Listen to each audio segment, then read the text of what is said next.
So we have Gurcharan Das, a very well-known figure who has written artistically, creatively, and also has been in the public realm for his political, economics, and whatnot views. So today we'll be handling a session on his new work, a memoir, Another Sort of Freedom, which is also available in the DC bookstall just beside this venue. So, first of all, sir, thank you for writing this book because it is a much needed document that India has to read, and I hope the translations come soon. So, my first question would be how You can't hear? They can't hear you. you can't hear me? Yeah. Am I audible now? Yeah. Yes. Okay. So my first question is, how was that you started, writing a memoir, and what are the stories of your life? Because memoir is also about your selected stories. So what are the stories of your life that has led you to become a prominent figure that you are now? Well, first of all, I'm delighted to be here. I hope you can hear me. And, it's like a fish market back there. It's great. I love it. This is really one of the most exciting literary festivals, without doubt, in India. So one of the things I've learnt in writing this memoir is that you have to relive your life when you write, you have to remember and you have to relive your life. And I have discovered that reliving your life is better than living it. No comment. The reason is why. The reason is that you can play God. Writing a memoir is connecting the dots of random events that happen in your life. And ultimately, that's the difference between an autobiography and a memoir. They're not the same thing. Autobiography is, and then I did this, and I was born here, and then I went to school there, and then I did this, and I did this, and I did that. Very boring. A memoir is to connect the dots of your life and find a theme in your life and learn who you are in the process of writing it. Good answer, Ragi? Did? Okay. So, what are the stories? Especially when I read the book, you have mentioned something on a pencil box. You have your mother's diary as an important document, which has influenced this writing, and also about, it is a major document about your life itself. So, what do you have to say about those stories, which has made the Gurcharan Das now? Well, the most valuable thing I had to go by was my mother's diary. She happened to go to a college in Lahore, and she had one of her teachers told her, this was Kannad College in Lahore before the partition, and the teacher told her, you should keep a diary. So I appear on page 17 when I'm born in her diary. And the first thing she says about me is that this is a restless baby. A year later, I have become a difficult child. And then a year later, she says, this is a troublemaker. So you see the trajectory of my life. And when I go to school in kindergarten, my teacher, my name used to be Ashok Kumar, by the way. That's another story of how I became Gurcharan Das. but I used to be Ashok Kumar. Well, I might as well tell you that story because my grandmother suspected my mother, her daughter-in-law, gave me that name because she thought that my mother was secretly in love with a Bollywood actor named Ashok Kumar. So she took me to a guru and he gave me the name Gurcharan Das. But that's a different story. Anyway, so my teacher, instead of Ashok Kumar, she says, your name is Nahi Kumar. Because I was always asking questions. And she used to get tired of answering those questions. And so I would raise my hand in class and she would say, Nahi. And Nahi, Abhi Nahi. So I thought my name was Nahi Kumar. Anyway, that's the beginning of the story. But in the kindergarten, Ragi mentioned the pencil box. And all the kids in my class what we had were 2 Anna pencil boxes, which had 2 pencils and 1 rubber, 1 eraser. The kid next to me was poor. He had no pencil box. And he was always bothering me, borrowing my pencils. So I didn't like that. The kid in front was a rich kid.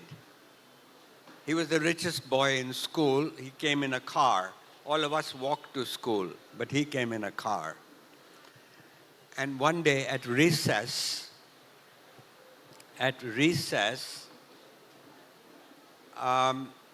everybody goes out of the class, including the teacher. And I go to the rich kids. Oh, the rich kid had 2 pencil boxes. One was like from ours, England, ordinary. England. And the other was shiny red, made in England. And so what do? I take the rich kid's pencil box and I put it on the desk of the poor kid, whose name, by the way, was Ayan. He was a Muslim boy and he was poor. And he put it on his desk. So I put it on his desk. And then the class convened, and as soon as the class convenes, there's a scream from the rich kid, who stole my pencil box.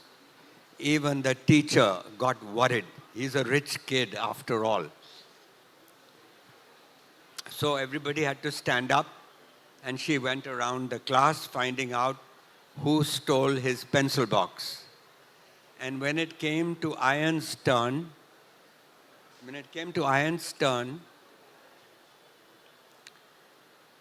he said, yes, there's a pencil box on my desk, but it's not mine and I didn't put it there. Then it comes my turn. Now that's the time I should have confessed that I took the pencil box, but I am frozen. I don't know I'm scared of what it was, but I was frozen. I didn't do anything. I should have. Anyway, everybody thought Ayan was guilty, so Ayan was taken in front of the class and to be punished. And just before he's punished, he looks at me and he says, you know I didn't do it. Why don't you tell them? And I remain frozen at that time. Another event that is explained in this book is a train station. The train that you're going is hauled, in a Right. train station. And it has a major connection with the story of partition that you have to tell. So Right. please. So this event that happens in kindergarten with the pencil box happens in 1947, February. 1947, August is independence and partition.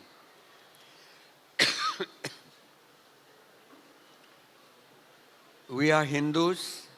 Now Lahore is Pakistan. We have to run for our lives.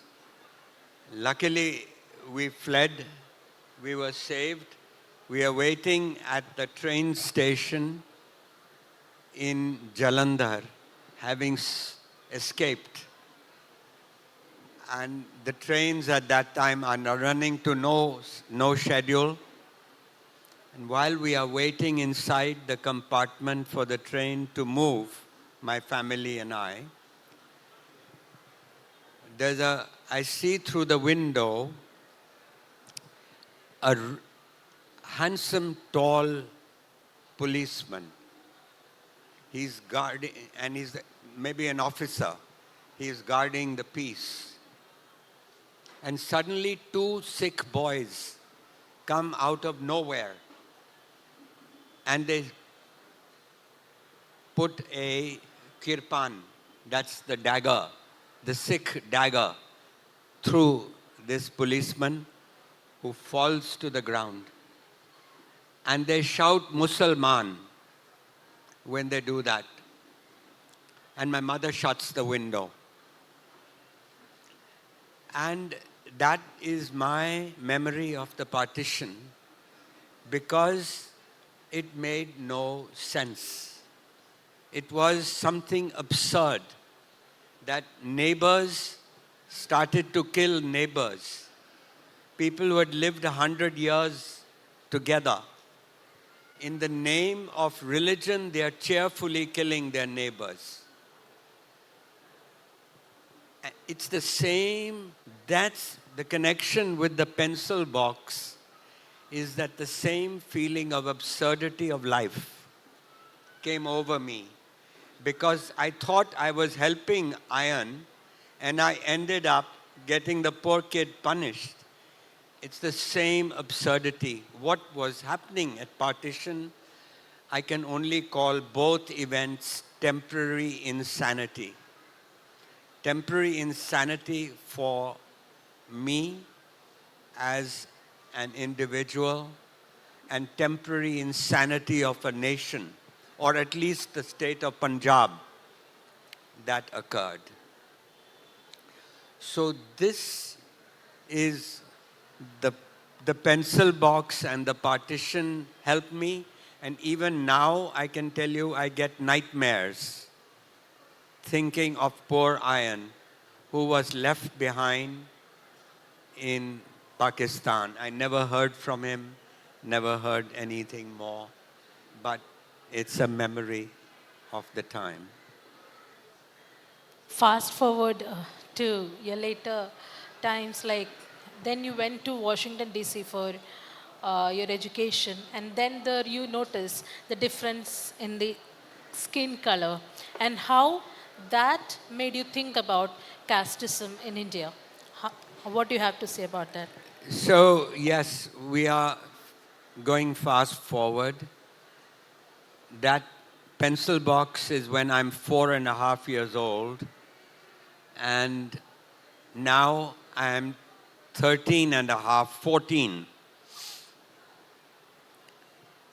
My father was an engineer to the government of Punjab, and government of India borrowed him to go to Washington to help negotiate the Indus Waters Treaty. Some of you may know that this was the one treaty signed between India and Pakistan without a war. In fact, when we arrived, my father's first day at work, the meeting is called by the president of World Bank. World Bank is mediating the dispute of waters, because waters begin in India and they run into Pakistan, of those 5 rivers. That's why it's called Punjab, Panch Ab, 5 waters. Ab is water in Persian. So Pakistan has sent 125 lawyers. India has sent 3 engineers. And the World Bank president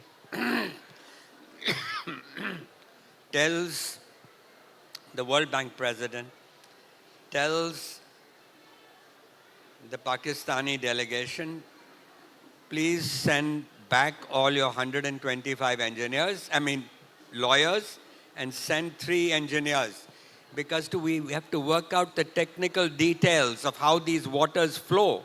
And World Bank is going to give the money to develop irrigation in both countries.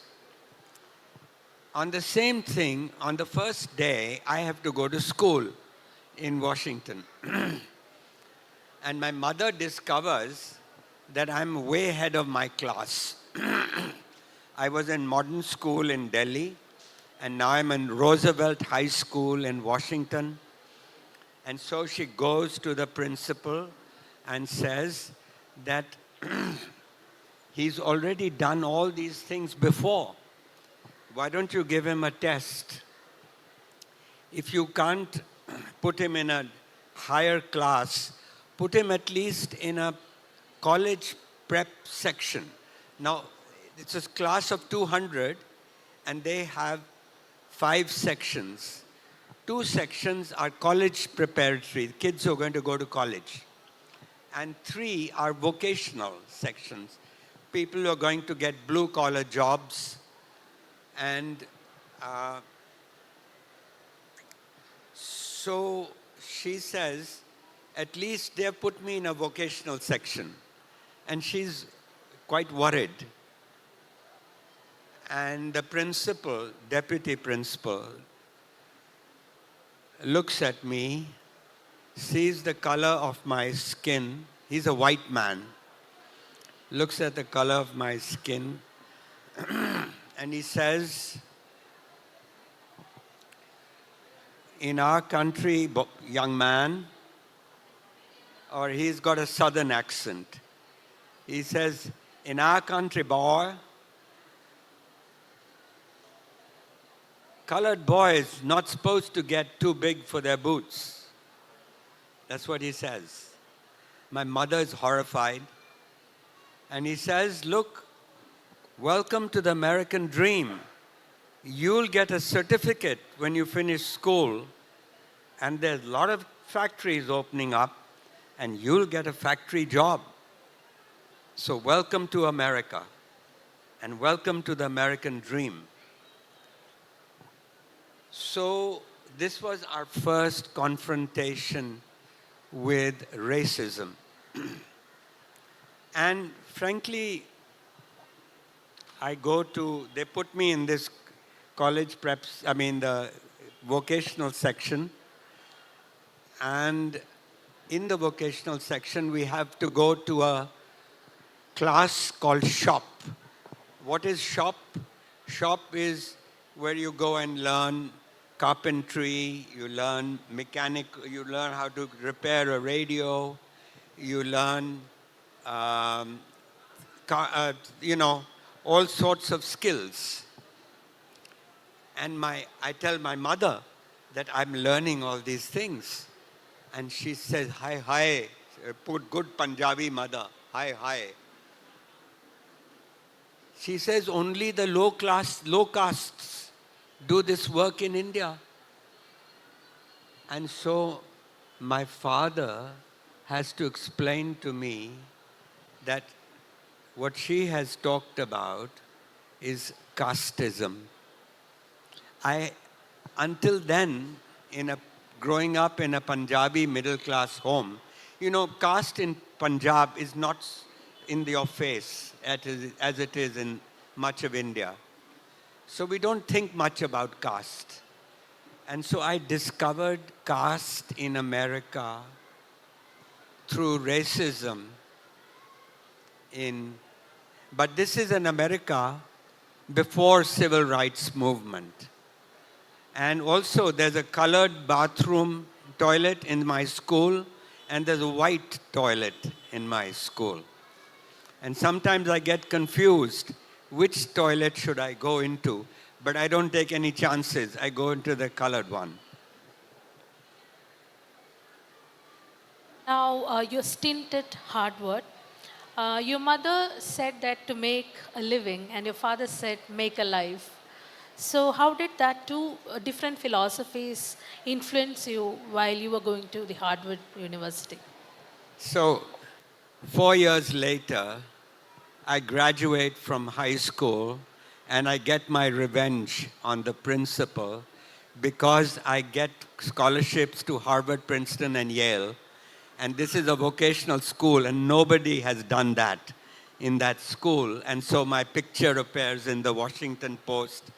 And the principal, same guy, invites me to come, and he's forgotten that incident about colored boys, and he's reading the paper, and then he says, "Son, you made us proud, and you are part of the American dream." And I feel like reminding him that he had a very different idea of the American dream for me, but I'm too polite to do that. But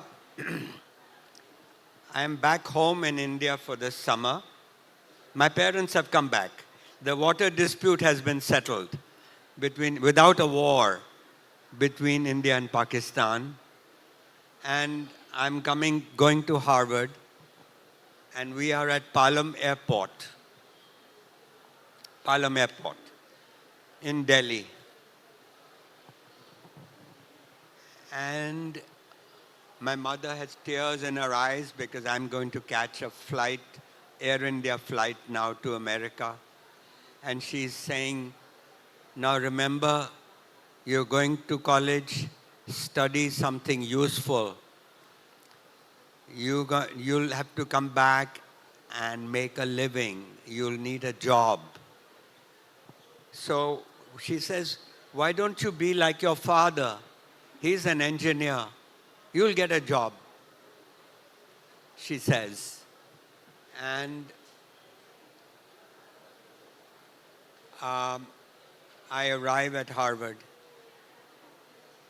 And, oh, but one thing, sorry, I must tell you, my father tells me, "Relax. Your mother will keep telling you all this, but go to Harvard to make a life." She's talking about making a living, and he's talking about making a life. So I go to Harvard, I see the course catalog, and it's like a treasure chest. And so I forget my mother's advice, and I do what my father tells me. And so what do I study? And this is what a genius of the American liberal education is. You can study every subject. You don't have to be in arts or commerce or science, none of that. So what do I study? I study Greek tragedy. I study the Russian novel. I study medieval history. I study capitalism. I study philosophy. And I even study Sanskrit. And I take a course in Sanskrit love poetry. And when my mother discovers that I'm gone to Harvard to study Sanskrit, she practically has a heart attack. And so she says, hi, a dead language. Now only the dead will give him a job. But my father has to reassure her that what she's doing is making a life through books. And so really, that's the moment where I became aware. And by the third year, even Harvard got worried and said, "You must declare." I'm called by the dean, and the dean says, "Now, son, you got to declare a major and take enough courses and write a thesis to graduate." And so, what will it be? And I said philosophy. Hadn't thought very much about this. And he said, but why philosophy? And he says, well, I say, I want to know the secret of happiness. What better subject than that? He says, I hope you learn that. But anyway, in the end, I graduate in philosophy, and I have now a degree in philosophy at least. I'm home. I've got another scholarship to go to Oxford to do a PhD in philosophy. But at the last minute, I'm back home in Chandigarh, where my parents live. And I asked myself one day, do I really want to spend the rest of my life at that stratosphere of abstract thought? No. But I don't know what I want. I just said I want a life of action. So my mother's worst nightmare comes true. She has a grown-up, unemployed son at home. And we have a nosy neighbor who comes every few days and she asks my mother, Thoda munda ki kar raha hai? What is your son doing? And my mother gets so ashamed. Then she says, I don't know. And I see the embarrassment she feels. So very quickly I start looking at the newspaper every day for ads, for wanted ads. And I find a company which makes Vicks Vapor Rub.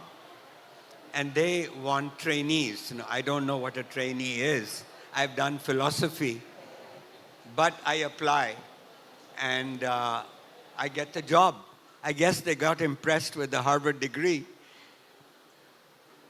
And so those days you didn't need an MBA, by the way. So I was lucky. Anyway, I get this job and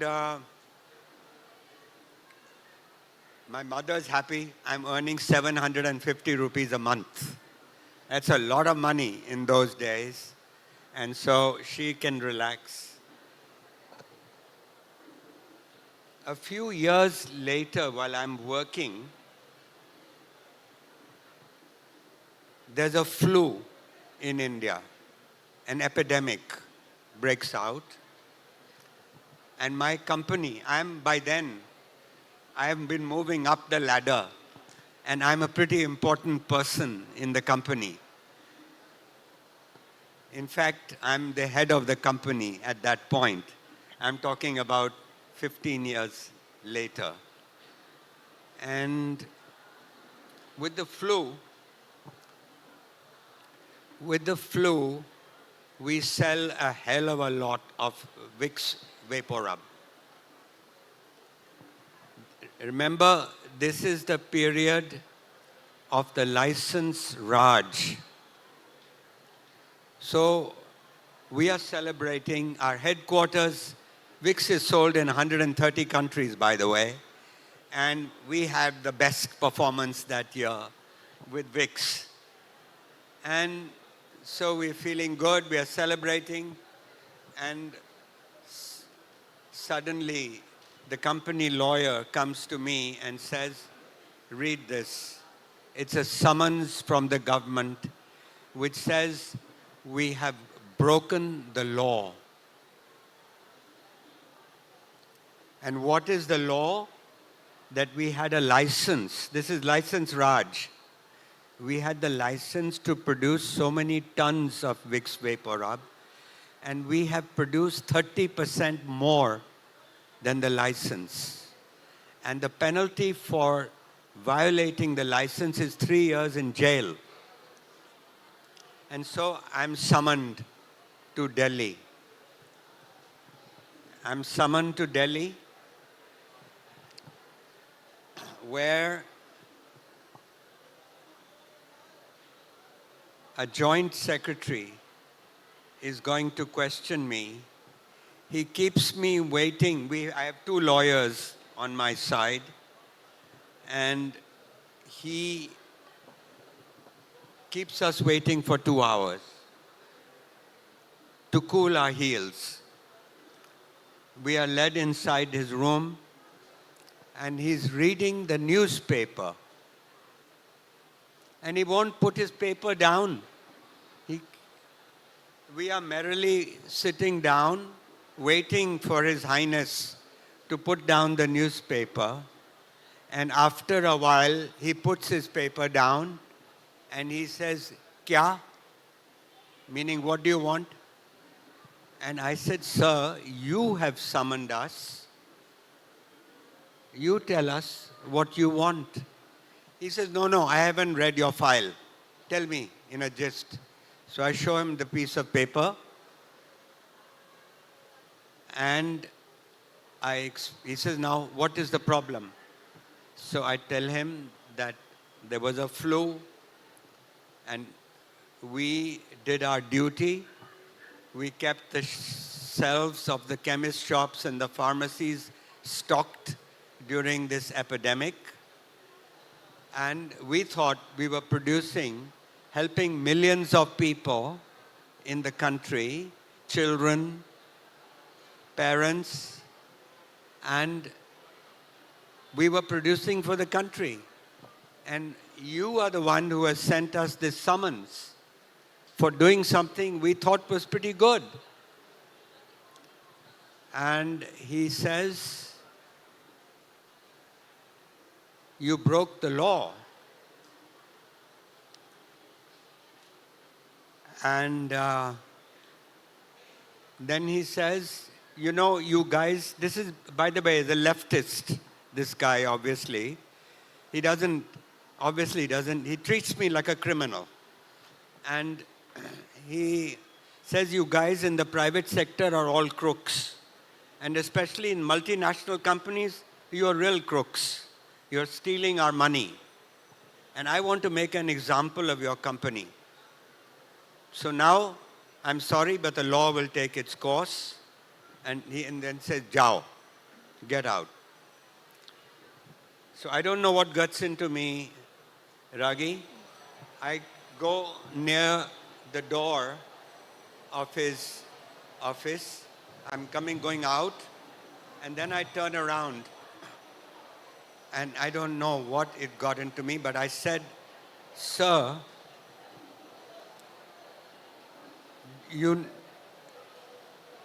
this news will come out. You send me to jail.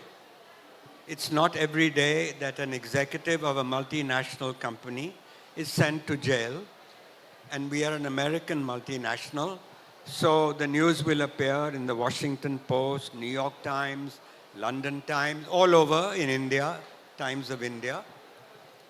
And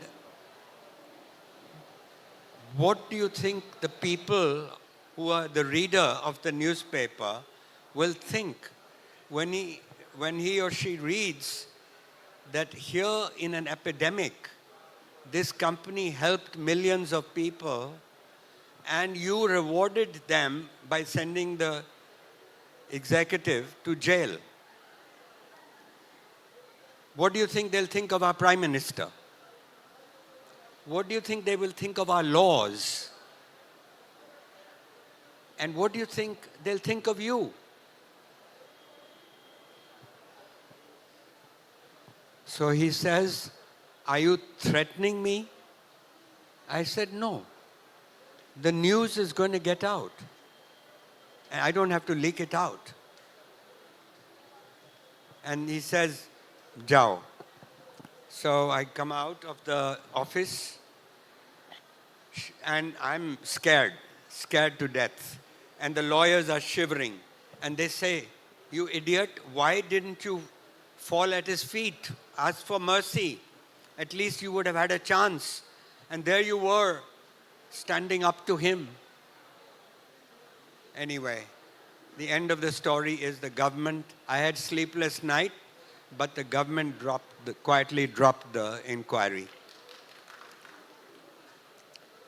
I'm telling you this story because none of you here probably lived under the license Raj or worked under license Raj. But our country lost, sacrificed 2 generations of our country, of young people like you who would have had opportunities for jobs. Until 91, basically our middle class was less than 10%. Today it's 35%. We have lifted 400 million people. We've lifted the reforms of 91 have lifted 400 million people out of poverty. Before 91, zero. No impact on poverty. Anyway, that's another story. With a degree in, graduate in philosophy, landing in Wix and Vaporub, almost into jail. Then how did you become a writer? How did the first play come up? Can I stand? I feel a little comfortable, you don't mind. So, how did I become a writer? Well, my father realized that after a couple of years of working for Wix Vaporub, suddenly I had been transported from the ivy-covered halls at Harvard, doing philosophy, Plato, Aristotle, Kant, and all those guys, to walking in the dusty bazaars of India.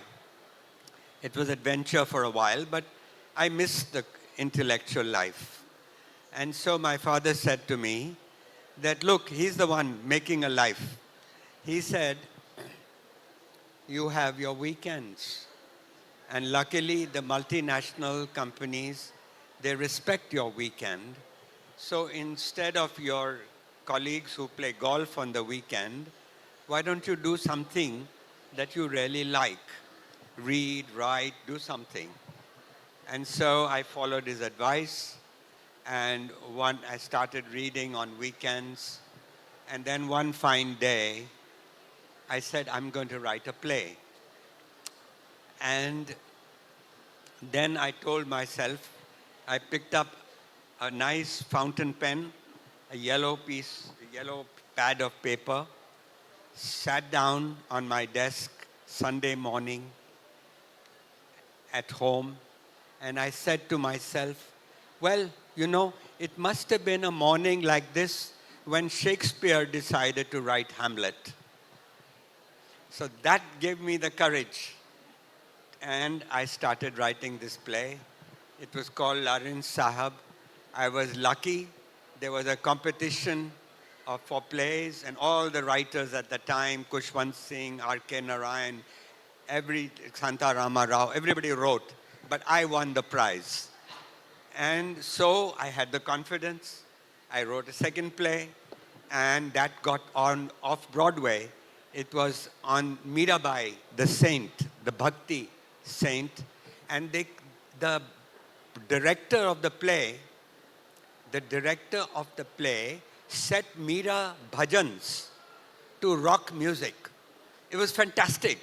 Meera bhajans in hard rock, you know.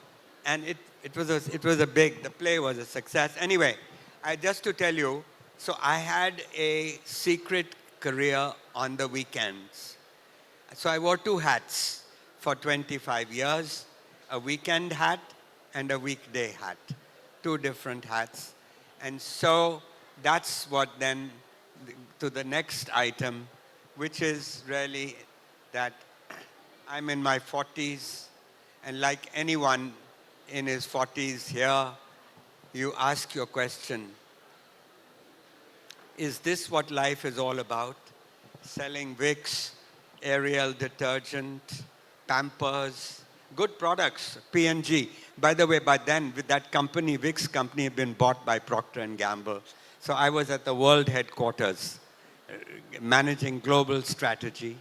And I'm asking this question, and I realized at that time, for me, you see, 91 was our real Azadi. It wasn't 1947. We think 1947 we got free. No. That was political freedom, but we lost our economic freedom as soon as we became a command economy, socialist economy. So 91 is our Azadi, and I was thrilled. But I was in Cincinnati, Ohio, at the headquarters of Procter and Gamble, and I was very worried for poor Narasimha Rao because he was facing a lot of pressure from his own party. Sonia Gandhi didn't understand what this liberalization was all about, and she was Rajiv had died, so she was the most powerful person. So I was really scared, and here I'm saying, I'm selling Pampers, and worried about Pampers in sale in Belgium one day, and what is this? So life didn't make any sense. And by then, that weekend writer had been quite successful. I had written a novel called A Fine Family, a partition novel. Shyam Benegal, the filmmaker, wanted to make a film. He even wrote a screenplay, but he didn't get the money. No, now actually Netflix is interested, so it might come on Netflix. But my point is that we're running out of time, right? We'll have some 10 minutes. We have some time. Okay, so very quickly, oh yeah, we do. So very quickly, I was scared, I shot off a telegram to Manmohan Singh. Happened to meet him. When you're head of the company, you meet people like that. He was, of course, he was nowhere near a finance minister. He was just an official in the ministry. And so I told him, I said, why aren't you defending the reforms? Nobody's defending it. It was all being done chori chori, chupke chupke, at night. I wrote a book called India Grows at Night When the Government Sleeps. And so this was what the reforms were all about. And finally he said, why don't you come back to India and sell the reforms? So I came back to India, I quit my job, and I became a full-time writer. But the moral of the story is that there are many ways to make a life, what my father said, making a life through books and college, then making another life, and then quitting that life to do something else. But the serious things, if you are contemplating doing something like this, pretty risky, by the way, do what I did, which was start early with a hobby. We all have a weekend, but take that hobby seriously. You don't say, today I'm not in the mood. No, you sit down, 80% of success is showing up and do that. So build a skill on the side. And as a writer, what did you learn? What did you unlearn? And also, especially writing a memoir, what was your experience? What are the things that drove that you drove from yourself? I'll stand up if you don't mind. So really, now I've been a writer since I quit at the age of 50. And so I've been a writer for many years. And what I've realized is, having lived both lives, a business life and a writer's life, I really hoped that when I became a writer, I'd become a better human being. Ille. That did not happen. I, in fact, have discovered that business people are nicer people than writers. And why? Because a writer doesn't need anybody. You sit in your room and you write. You're on your own. A business person needs customers. He needs suppliers. He needs employees. He has to win the customer. Even Tata has to bow down to his customer. You have to be fair to your supplier. The temptation is always to squeeze your supplier. You'll get hurt if you squeeze that. You'll get a bad component. You have to respect your employees. Otherwise, they'll go and join your competitor. So a businessman instinctively understands interdependence. Both sides have to win, have to succeed in a commercial transaction. And so one lesson is all of us poo-poo the banya and we prefer the Brahmin. No. The banya is a better human being than the Brahmin. Sorry. That's one lesson that I'm actually. I'll stand. So, the title of the book is Another Sort of Freedom. What is that another sort of freedom? The title of this book is Another Sort of Freedom.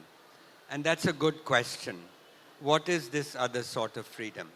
Well, think of all the stories I've told you. From the partition, from Nahi Kumar, from a restless baby, to not to following my father's way at Harvard, rather than a sensible mother's way of studying something useful. Think of quitting at the peak of your business career.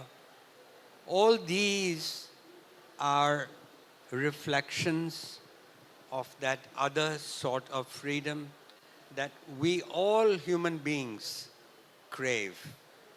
We crave freedom from expectations of our families, our parents, our children, from ourselves, our own ego. Because the ego says, you must be somebody, you can't be nobody. So that sets you going in a path. The ego says, look at this session. The previous session had more people. Why does my session not have as many people as the last session? Of course, now it's filled up. But it was very empty when we started. And I said, oh my God, I'm a failure compared to the last session. That's what the ego is doing. My point is that my story, so it's really the ancient search that we, all human beings, have. And you can go back to the Upanishads, and they're asking the same questions in the Upanishads. So this is a very secular interpretation. The word is moksha in Sanskrit. Now, after Shankara, Adi Shankara, moksha acquired a totally religious, spiritual meaning as freedom from birth and rebirth. But the original meaning of moksha is to be free, to be a horse with a harness. In fact, Patanjali talks about laghima. Laghima means lightness. Live lightly. Yoga makes you live lightly. With moksha, you want to live lightly, not like a feather, but like a bird. So that's my mantra. I haven't achieved it, this freedom. It's a work in progress. But that's really the theme of this book. So, I think the session is open for discussion. Another sort of freedom is not about being nothing, but being something on your own will, isn't it? So, this is actually a very secular spiritual book that I've found, I've read, and I recommend this book to all of you. Now that we are running short of time, we can take some questions, comments, please.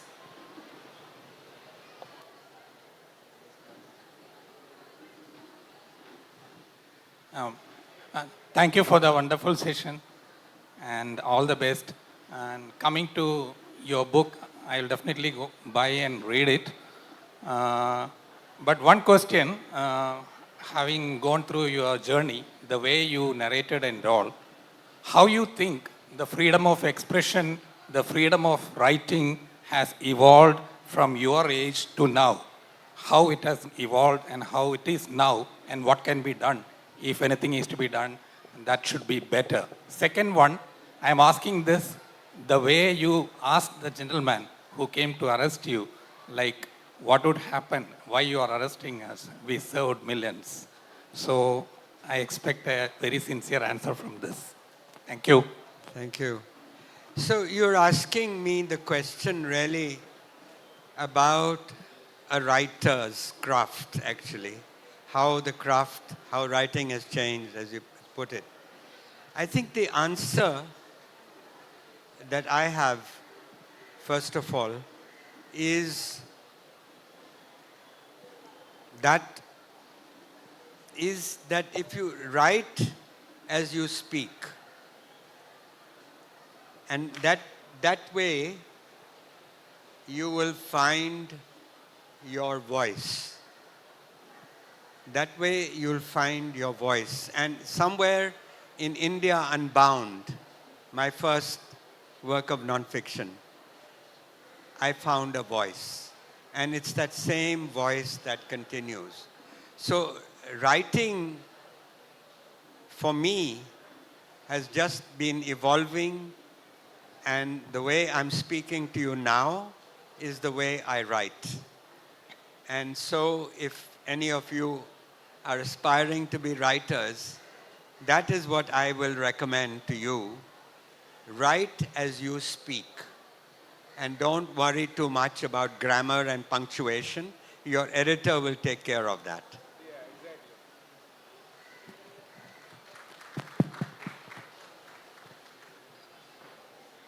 Thank you, Mr. Das. I, I first got to read about you by the recommendation of books you gave, and one of them was Madame Bovary, Uh, Gustave Flaubert's, and I just purchased. And the way you described in your description of the book about the woman and the kind of stepping outside the line, and so there's this 19th century genre of European thinking. I was wondering, did you ever try to um, rework the way, let's say, Madame Bovary, in her own style, stepping out of certain, conventional nodes of thinking, working, aptitude, and then they die, right? She dies at the end of the day. How's the trajectory for Gurcharan Das, for example? If there is, did he toe the line or did he also try to step out in its essence? And second, very kind of segue, I would like you to reflect a little bit on the in Washington experience about the caste, how that hit you and what did that did to you in your life. right. Okay. You've asked a number of good points. I can only say, now nobody has ever reminded me about Madame Bovary for 25 years. But now that I think about it, I can tell you I am Madame Bovary. Well, all the stories I've told you, from the restless child to the troublemaker to not studying anything useful at the university, to quitting a job at the peak, I was always breaking the norms that Madame Bovary was breaking. You don't do that in normal human beings. I mean, I have an academic career which is taking me from Harvard to Oxford and so on. I leave that to walk in the dusty bazaars with a salesman's bag, selling Vicks Vapor Rub to retailers, ek dozen, ek free, you know. It's a different kind of life. So I've never thought of it, but I'm Madame Bovary. in that sense. And I think that I mean, that's the other sort of freedom. She also was seeking that, living in society is oppressive. And that's why liberalism became a success. Because the world, whether it was the church who was oppressing you, whether it was society oppressing you, or your own ego oppressing you, another sort of freedom, it's a very good question, because you really highlighted the point that all of us are seeking, and it's a universal, a spiritual quest. And that's what this book is all about. I would recommend the questions to be short. Okay. No, the problem is not the questions. The problem is the answers. Good evening, sir. Good evening. My name is Haridas. From a Punjabi naughty boy, has reached the top post of Procter & Gamble. What was the secret mantra of this top post? So how does a poor refugee boy go and become head of Procter & Gamble? You know, I wish I could give you a easy answer, but the other thing which I haven't spoken about, and that's true whether you are running Procter & Gamble or whether you're writing a novel, it's the same. Or whether you're Tendulkar facing the best bowler in the world. I'll give you, since we all know Tendulkar, I'll follow the Tendulkar analogy. When Tendulkar was just before the time of his double century, just before, at that time, I mean, that was the best innings he ever played. Just towards the end of his career, you may remember that. And a reporter came and asked him afterwards, well, how did it feel like approaching your double century? And what does Tendulkar say? He says, I don't know. Why? Because I wasn't there. By then, the ball had become so big and the bat had become so big that the bat was just hitting the ball. And I wasn't even there. Well, that is called self-forgetting. And really the best moments of a writer's life that I have, or as any work, whether it's running a company or whatever job you do, if you can forget yourself while you're working, you're not worried, when is my next promotion? Why did she get a higher increment than I did? But just do that. I mean, this is Krishna's advice in the Gita also. What is Nishkam Karma? But really, without getting into the, the funda, the high-flown fundas of the Gita and all, the simple-minded idea. What is the secret of happiness? To love, one sentence. The secret of happiness is to love the work you do and love the person you live with. Bas. Very few people achieve both. Some achieve one and some achieve none. So my point is, that's ultimately, do anything you do, but forget yourself doing it.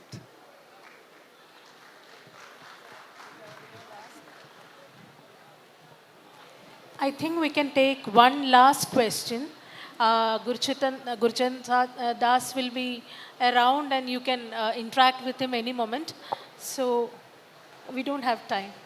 Okay. I'm sorry we have to cut short this session. I hope that you have more questions. Please ask him after the session. He'll be free to answer you. Thank you, audience, for being such, great listeners. Thank you for the questions, and thank you, Das, sir, for this. And thank you for being here. If you want to ask questions, come to the bookshop and buy my book.